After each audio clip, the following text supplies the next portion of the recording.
Hello दोस्तों, नमस्कार, प्रणाम। आप सभी को हमारे चैनल में स्वागत है। चलिए आप सभी को हम सॉन्ग सुनाएंगे। आप लोग वीडियो को शेयर करिएगा और लाइक करिएगा, चैनल को सब्सक्राइब करिएगा। हमारे साथ ये छोटी सी लड़की यानी हमारी भांजी आप सबको भी गा कर सुनाएगी। चलिए पहले हम गाते हैं, उसके बाद ये गाएगी और आप सभी को सुनाएगी। सुनाओगी ना? सुनाओगी ना?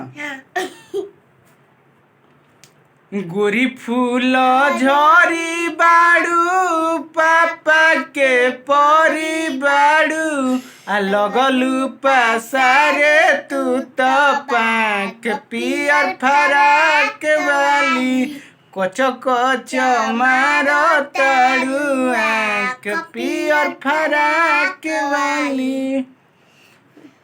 आ कच कच मारो ताड़ू आँख पियर फराक वाली।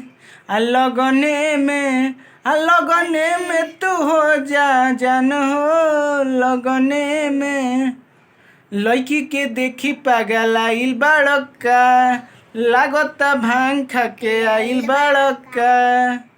करत इशारा बाड़ू, कहते आवारा बाड़ू, आ लगलू पासारे तू तो पाक पियर फराक वाली, कच कच मारो ताड़ू आँख पियर फराक वाली।